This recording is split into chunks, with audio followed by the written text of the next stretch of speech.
The National Dangerous Drugs Control Board has set up a new desk for the purposes of disseminating information relating to the use of drugs. The desk is located in Rajagiriya. We now have with us the head of the board, Lisha De Silva Chandrasena, to discuss this development. Good morning, Ms. De Silva. Good morning. Now, in addition to the 1984 hotline, a new hotline was set up for the purposes of disseminating information on the 9th of this month. Could you please elaborate and give us a background as to the reasoning why this new number was set up? Okay. We have actually had this 1984 number for approximately 3 years or 3.5. But when the board we actually introduced this new number and did this on the 9th of April because NDDCB, National Dangerous Drug Control Board, was 30 years on the 9th of April. We introduced this help desk because we found that during the period that 1984 was in operation, the information that we got, actually we received a lot of information from the public. We could not give a feedback to them when queries were raised as to what action was taken on the information that was given.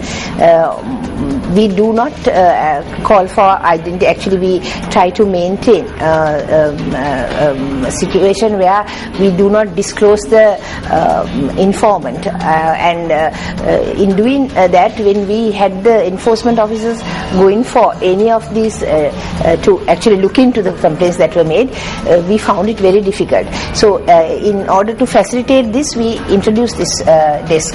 And from the 9th up to this moment, we have actually had more information coming in and also more, may I say, accurate information. And then with all the stakeholders, especially the law enforcement sector, we are working very closely with them, and they are also cooperative, and we try to send information as and when we receive it without any delay and get a feedback also on what action they have taken. So that was the purpose of introducing this desk. And also one more thing, there is certain industry interference in this, especially with regard to tobacco, and that is also actually being taken care of now. Now, Mr. Silva, taking a step back, what are the, if you can elaborate on the duties and responsibilities of your office in general? What is your mandate, and then how do you get about? We are specially focused on prevention and rehabilitation, but then we also work on other areas like what I just explained with regard to the information that we get and how we work with the stakeholders, especially with the Police Narcotic Bureau, Excise Department, Customs, etc. And what our mandate actually is to work with, I think it's around 35 stakeholders, including the government sector, and very specially with the Education Ministry as the younger generation, okay, the students and the schools. Just speaking of the younger generation, Mr. De Silva, now what are the steps that you are taking with regards to education and awareness programs for school children? Yeah. Does your office undertake that kind of programs? Yes, we have a special unit, education unit, that handles this.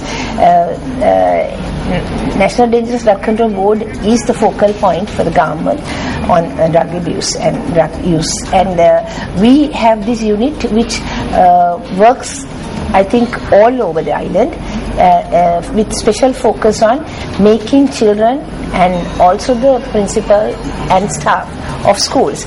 In doing that, we also focus on the education department, even the government officials who are handling various functions for schools. And in fact, it's a awareness program that we do for all government sector officers, as well as health, including health with a special focus, because there is a lot of drug abuse now. And we are talking about the pharmaceutical drug abuse. Children tend to take certain drugs without without realizing what it does for them. So pharmacists and also the people who are involved with child education, and the area where the schools are, round about the schools, which are currently doing actually they are providing, certain sectors are providing drugs to children. Thank you, Mrs. De Silva, for joining us this morning. Okay, thank you very much.